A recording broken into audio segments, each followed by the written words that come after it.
ನಮಸ್ಕಾರ ಸ್ನೇಹಿತರೆ, ನನ್ನ ಯೂಟ್ಯೂಬ್ ಚಾನಲ್ಗೆ ಸ್ವಾಗತ ಸುಸ್ವಾಗತ. ಸ್ನೇಹಿತರೆ, 2008ರಿಂದ 2013 ತನಕ ETV ಕನ್ನಡದಲ್ಲಿ ಒಂದು ಧಾರಾವಾಹಿ ಪ್ರಸಾರ ಆಗ್ತಾ ಇತ್ತು. ಅದರ ಹೆಸರು ಮುಕ್ತ ಅಂತ. TN ಸೀತಾರಾಮ್ ಅದರ ಆ ಧಾರಾವಾಹಿಯ ನಿರ್ದೇಶಕರು. ಕರ್ನಾಟಕದಾದ್ಯಂತ ಅತ್ಯಂತ ಜನಮನ್ನಣೆ ಪಡೆದಂಥ ಧಾರಾವಾಹಿ, ಅತ್ಯಂತ ಪ್ರಸಿದ್ಧ ಧಾರಾವಾಹಿ.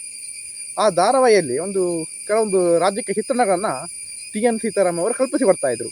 ಅದೇನೆಂದರೆ, ಈ ರಾಜಕಾರಣಿಗಳು ಉದ್ಯಮಿಗಳ ಒತ್ತಡಕ್ಕೆ ಮಣಿದು ರೈತರ ಭೂಮಿಯನ್ನು ಯಾವ ರೀತಿಯಾಗಿ ಬಲವಂತವಾಗಿ ಸ್ವಾಧೀನಪಡಿಸಿಕೊಂಡು ಉದ್ಯಮಿಗಳಿಗೆ ನೀಡ್ತಾ ಇದ್ರು ಎನ್ನುವಂಥ ಒಂದು ಕಾಲ್ಪನಿಕ ಚಿತ್ರಣವನ್ನು ಆ ಧಾರಾವಾಹಿಯಲ್ಲಿ ಕೊಡ್ತಾ ಇದ್ರು. ಸ್ನೇಹಿತರೆ, ಇವತ್ತು ಟೌನ್ಶಿಪ್ ವಿರುದ್ಧ ಬಿಡದಿಯ ರೈತರು ಹೋರಾಟ ಮಾಡುವುದನ್ನು ನೋಡಿದಾಗ ನನಗೆ ಆ ಧಾರಾವಾಹಿ ನೆನಪಾಯಿತು. ಸ್ನೇಹಿತರೆ, ಇವತ್ತು ಏನಾಗಿದೆ ಅಂದರೆ, ಕರ್ನಾಟಕ ಸರ್ಕಾರ ಬೆಂಗಳೂರನ್ನು ಮತ್ತಷ್ಟು ವಿಸ್ತರಣೆ ಮಾಡಬೇಕು ಮತ್ತು ಬೆಂಗಳೂರಿನ ಮೇಲಿನ ಒತ್ತಡವನ್ನು ಕಡಿಮೆ ಮಾಡಬೇಕು ಅನ್ನುವಂಥ ಕಾರಣಕ್ಕೋಸ್ಕರ ಬೆಂಗಳೂರು ಸಮೀಪ ಇರ್ತಕ್ಕಂಥ ಬಿಡದಿ ಬಳಿ ಸಾವಿರಾರು ಎಕರೆ ರೈತರ ಭೂಮಿ ಇದೆ. ಅದನ್ನು ಸ್ವಾಧೀನಪಡಿಸಿಕೊಂಡು ಅಲ್ಲಿ ಬೆಂಗಳೂರನ್ನ ವಿಸ್ತರಣೆ ಮಾಡಬೇಕು, ಅಂದರೆ ಅಲ್ಲಿ ನಗರೀಕರಣ ಮಾಡಬೇಕು ಅಂತ ಯೋಚನೆ ಮಾಡ್ತಾ ಇದೆ. ಆದರೆ ಇಲ್ಲಿ ಹೆಚ್ಚಿನ ರೈತರು, ಅಂದರೆ 20% ರೈತರು ಭೂಮಿಯನ್ನು ಕೊಡಲು ತಯಾರಿದ್ದಾರೆ. ಯಾಕೆಂದರೆ ರೈತರು ಇವರ ಸಮಸ್ಯೆಗಳಿರ್ತದೆ. ಕೆಲವೊಂದು ಬಾರಿ ಅವರಿಗೆ ವ್ಯವಸಾಯ ಅಂದರೆ ಭೂಮಿಯಲ್ಲಿ ಕೃಷಿ ಮಾಡಲು ಯಾವ ಜನ ಸಿಗದೇ ಇರ್ಬೋದು, ಮತ್ತು ಅವರು ಕೆಲವೊಂದು ಸಾಲ ಮಾಡಿಕೊಂಡಿರ್ತಾರೆ. ಮಗನ ಮದುವೆಗೆ ಸಾಲ ಮಾಡಿಕೊಂಡಿರ್ತಾರೆ. ಈ ಎಲ್ಲ ಕಾರಣಕ್ಕೋಸ್ಕರ 20% ರೈತರು ಭೂಮಿಯನ್ನು ಕೊಡಲು ತಯಾರಿದ್ದಾರೆ. ಮತ್ತು ಉಳಿದ 80% ರೈತರು ಭೂಮಿಯನ್ನು ಕೊಡಲು ತಯಾರಿಲ್ಲ. ಇಲ್ಲಿ ಸರ್ಕಾರ ಎಕರೆಗೆ 1-2 ಕೋಟಿ ಅಂತ ಆಮಿಷವನ್ನು ತೋರಿದರೂ ಸಹ 80% ಜಾಸ್ತಿ ರೈತರು ಭೂಮಿಯನ್ನು ಕೊಡಲು ಸಿದ್ಧರಿಲ್ಲ. ಆದರೂ ಸರ್ಕಾರ ಬಲವಂತವಾಗಿ ಸ್ವಾಧೀನಪಡಿಸಿಕೊಳ್ಳಲು ಹೋಗ್ತಾ ಇದೆ. ಇದು ಬಹುದೊಡ್ಡ ತಪ್ಪು ಅಂತ ನಾನು ಹೇಳಕ್ಕೆ ಬಯಸ್ತೇನೆ. ಸ್ನೇಹಿತರೆ, ಯಾಕೆಂದರೆ ಭೂಮಿ ಮತ್ತು ರೈತನ ನಡುವೆ ಒಂದು ಭಾವನಾತ್ಮಕ ಸಂಬಂಧ ಇದೆ. ಭೂಮಿ ರೈತನಿಗೆ ಕೇವಲ ಬೆಳೆಯುವ ವಸ್ತು ಅಲ್ಲ, ಭೂಮಿ ರೈತನಿಗೆ ತಾಯಿ ಸಮಾನ. ಇಲ್ಲಿ ಭೂಮಿ ಮತ್ತು ರೈತನ ನಡುವೆ ತಾಯಿ ಮತ್ತು ಮಗುವಿನ ಸಂಬಂಧ ಇದೆ. ಯಾವುದೇ ಒಬ್ಬ ಮಗುವಿನ ಬಳಿ ಬಂದು ನಿನಗೆ ನಾನು ಹಣ ಕೊಡ್ತಾನೆ, ತಾಯಿಯನ್ನು ನೀವು ತೊರೆದು ಬಿಡು ಅಂತ ಹೇಳಿದಾಗ ತಾಯಿಯನ್ನು ಗಾಢವಾಗಿ ಪ್ರೀತಿಸುವ ಯಾವ ಮಗು ತಾನೇ ತಾಯಿಯನ್ನು ತೊರೆಯಲಿಕ್ಕೆ ಇಷ್ಟಪಡ್ತದೆ? ಇಲ್ಲಿ ಸಹ ಇಲ್ಲಿ ಬಿಡದಿಯ ರೈತರ ವಿಷಯದಲ್ಲಿ ಇದೇ ಆಗಿರುವಂಥದ್ದು. ಆ ಭೂಮಿಯನ್ನು ಗಾಢವಾಗಿ ಪ್ರೀತಿಸುವಂಥ ರೈತನ ಬಳಿ ಬಂದಂಥ ಸರ್ಕಾರ ನಿಮಗೆ ಹಣ ಕೊಡ್ತಾನೆ, ಭೂಮಿಯನ್ನು ಬಿಡುವಂತ ಒತ್ತಾಯ ಮಾಡ್ತಾ ಇದೆ.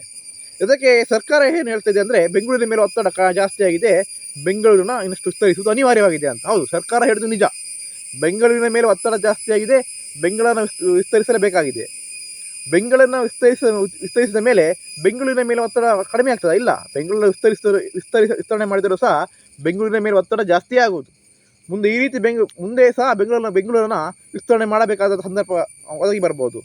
ಮುಂದೆ ತುಮಕೂರು ಜಿಲ್ಲೆಯ ತನಕ ಬೆಂಗಳೂರು ವಿಸ್ತರಣೆ ಆದರೂ ಸಹ ಆಶ್ಚರ್ಯ ಪಡಬೇಕಾಗಿಲ್ಲ. ಸ್ನೇಹಿತರೆ, ಇಲ್ಲಿ ಸಮಸ್ಯೆ ಏನಾಗಿದೆ ಅಂದರೆ, ಕರ್ನಾಟಕವನ್ನು ಆಳಿದಂಥ ಯಾವುದೇ ಸರ್ಕಾರ ಇರ್ಬೋದು, BJP ಇರ್ಬೋದು, JDS ಇರ್ಬೋದು, ಕಾಂಗ್ರೆಸ್ ಇರ್ಬೋದು, ಇದು ಯಾವುದೇ ಸರ್ಕಾರ ಸಹ ಬೆಂಗಳೂರನ್ನು ಬಿಟ್ಟು ಕರ್ನಾಟಕದ ಬೇರೆ ನಗರಗಳನ್ನು ಅಭಿವೃದ್ಧಿಪಡಿಸುವ ಗೋಜಿಗೆ ಹೋಗಲಿಲ್ಲ. ಅಲ್ಲಿ ಕಂಪನಿಗಳ ಸ್ಥಾಪನೆ ಮಾಡುವಂಥ ಗೋಜಿಗೆ ಹೋಗಲಿಲ್ಲ. ಉತ್ತರ ಕರ್ನಾಟಕಕ್ಕೆ ಹೋದರೆ ಅಲ್ಲಿ ಬೆಳಗಾವಿ ಇದೆ, ಹುಬ್ಬಳ್ಳಿ ಇದೆ. ದಕ್ಷಿಣ ಕರ್ನಾಟಕಕ್ಕೆ ಬಂದರೆ ಮಂಗಳೂರು ಇದೆ, ಮೈಸೂರಿದೆ. ಈ 4 ನಗರಗಳನ್ನು ಯಾಕೆ ಕರ್ನಾಟಕ ಸರ್ಕಾರ ಇಲ್ಲಿ ತನಕ ಅಭಿವೃದ್ಧಿಪಡಿಸಿಲ್ಲ? ಇಲ್ಲಿ ಕುಂದನಗರಿ ಬೆಳಗಾವಿಯನ್ನು ಅಭಿವೃದ್ಧಿಪಡಿಸಬಹುದಿತ್ತಲ್ಲ. IT-BT ಕಂಪನಿಗಳೆಲ್ಲ ಬೆಂಗಳೂರಿಗೆ ಬನ್ನಿ, ಎಲ್ಲಿ ಜಾಗ ಕೊಡ್ತೇವೆ ಅಂತ ಹೇಳಿ ಸರ್ಕಾರ IT-BT ಕಂಪನಿಗಳನ್ನೆಲ್ಲ ಬೆಂಗಳೂರು ಸ್ಥಾಪನೆ ಮಾಡಿತ್ತು. ಪ್ರತಿಷ್ಠಿತ ಕಂಪನಿಗಳನ್ನೆಲ್ಲ ಬೆಂಗಳೂರಿಗೆ ಬರಲಿಕ್ಕೆ ಹೇಳಿತ್ತು. ಈ ಕಾರಣದಿಂದಾಗಿ ಬೆಂಗಳೂರಿನ ಮೇಲೆ ಒತ್ತಡ ಜಾಸ್ತಿ ಆಯಿತು. ಈ ಎಲ್ಲ ಹಲವಾರು ಕಂಪನಿಗಳು ಬೆಂಗಳೂರಿನಲ್ಲಿ ಸ್ಥಾಪನೆಗೊಂಡಾಗ ಕರ್ನಾಟಕ ಸಹ ಅಲ್ಲದೆ ದೇಶದ ಮೂಲೆಗಳಿಂದ ಜನ ಬೆಂಗಳೂರಿಗೆ ಬಂದರು. ಬೆಂಗಳೂರಿನ ಜನಸಂಖ್ಯೆ ಜಾಸ್ತಿ ಆಯಿತು. ಬೆಂಗಳೂರಿನ ಮೇಲೆ ಬೆಂಗಳೂರಿನ ಮೇಲೆ ಒತ್ತಡ ಮತ್ತಷ್ಟು ಜಾಸ್ತಿ ಆಯಿತು. ನಾ ಹೇಳುವಂಥದ್ದು, ಕರ್ನಾಟಕದಲ್ಲಿ ಕುಂದನಗರಿ ಬೆಳಗಾವಿ ಇದೆ, ಮಿನಿ ಮುಂಬೈ ಹುಬ್ಬಳ್ಳಿ ಇದೆ, ಕಡಲನಗರಿ ಬೆಂಗಳೂರು ಇದೆ, ಸತ್ಯನಗರಿ ಮೈಸೂರಿದೆ. ಈ 4 ನಗರಗಳಲ್ಲಿ IT-BT ಕಂಪನಿಗಳನ್ನು ಬರಲಿಕ್ಕೆ ಹೇಳಿ, ಅಲ್ಲಿ IT-BT ಕಂಪನಿಗಳಿಗೆ ಜಾಗ ಮಾಡಿಕೊಡಿ, ಪ್ರತಿಷ್ಠಿತ ಕಂಪನಿಗಳನ್ನು ಈ 4 ನಗರಗಳಲ್ಲಿ ಸ್ಥಾಪನೆ ಮಾಡಿ. ಹೀಗೆ ಮಾಡಿದಾಗ ಏನಾಗ್ತದೆ ಅಂದರೆ, ಬೆಂಗಳೂರಿನ ಮೇಲೆ ಇರ್ತಕ್ಕಂಥ ಒತ್ತಡ ತನ್ನಿಂದ ತಾನೇ ಕಡಿಮೆ ಆಗ್ತದೆ. ಉತ್ತರ ಕರ್ನಾಟಕದ ಬೀದರ್ನಲ್ಲಿರ್ತಕ್ಕಂಥ ಯುವತಿಯರು ತಮ್ಮ ವಿದ್ಯಾಭ್ಯಾಸ ಮುಗಿಸಿದ ಮೇಲೆ ಸಾವಿರಾರು ಕಿಲೋಮೀಟರ್ ದೂರ ಇರ್ತಕ್ಕಂಥ ಬೆಂಗಳೂರಿಗೆ ಉದ್ಯೋಗ ಅವ್ರು ಹುಡುಕಿಕೊಂಡು ಯಾಕೆ ಹೋಗಬೇಕು? ನೀವು ಅಲ್ಲೇ ಹತ್ತಿರ ಇರ್ತಕ್ಕಂಥ ಬೆಳಗಾವಿ ಮತ್ತು ಹುಬ್ಬಳ್ಳಿನ ಅಭಿವೃದ್ಧಿಪಡಿಸಿದರೆ ಬೀದರ್ನ ಇರ್ತಕ್ಕಂಥ ಯುವತಿಯರು ಇರ್ಬೋದು, ಅದೇ ರೀತಿ ಉತ್ತರ ಕರ್ನಾಟಕ ಇರ್ತಕ್ಕಂಥ ಯುವತಿಯರು ಇರ್ಬೋದು, ತಮ್ಮ ವಿದ್ಯಾಭ್ಯಾಸ ಮುಗಿಸಿದ ಮೇಲೆ ಉದ್ಯೋಗಕ್ಕಾಗಿ ಅಲ್ಲೇ ಹತ್ತಿರ್ತಕ್ಕಂಥ ಹುಬ್ಬಳ್ಳಿ ಅಥವಾ ಬೆಳಗಾವಿಗೆ ಹೋಗ್ತಾರೆ.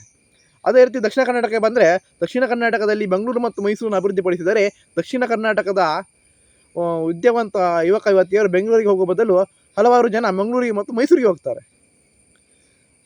ನಾ ಹೇಳುವಂಥದ್ದು, ಈಗ ಕರ್ನಾಟಕದ ಮುಖ್ಯಮಂತ್ರಿ ಡಿ ಕೆ ಶಿವಕುಮಾರ್ ಅವರ ಬಳಿ ಸಾವಿರಾರು ಎಕರೆ ಜಮೀನು ಇರ್ಬೋದು.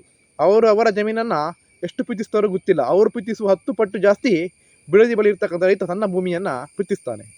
ಬಿಡದಿ ಬಳಿ ಇರ್ತಕ್ಕಂಥ ರೈತನ ಒಬ್ಬನ ಬಳಿ ಅರ್ಧ ಎಕರೆ ಭೂಮಿ ಇರ್ಬೋದು. ಆತ ಅರ್ಧ ಎಕರೆ ಭೂಮಿಯ ಜೊತೆಗೆ ಭಾವನಾತ್ಮಕ ಸಂಬಂಧ ಹೊಂದಿರ್ತಾನೆ. ಆದರೆ ಸರ್ಕಾರ ಈ ರೈತರ ಭೂಮಿಯನ್ನು ಸ್ವಾಧೀನಪಡಿಸಿಕೊಂಡು ಅಲ್ಲಿ ನಗರೀಕರಣವನ್ನು ಮಾಡುವುದನ್ನು ಬಿಟ್ಟು ಕರ್ನಾಟಕದ ಈ 4 ನಗರಗಳನ್ನು ಅಭಿವೃದ್ಧಿಪಡಿಸಲಿ. ಈ 4 ನಗರಗಳಲ್ಲಿ IT ಕಂಪನಿಗಳನ್ನು, ಪ್ರತಿಷ್ಠಿತ ಕಂಪನಿಗಳನ್ನು ಸ್ಥಾಪನೆ ಮಾಡುವಂತೆ ಗಮನ ಹರಿಸಲಿ. ಆವಾಗ ಬೆಂಗಳೂರಿನ ಮೇಲೆ ಇರ್ತಕ್ಕಂಥ ಒತ್ತಡ ತನ್ನಿಂದ ತಾನೇ ಕಡಿಮೆ ಆಗ್ತದೆ.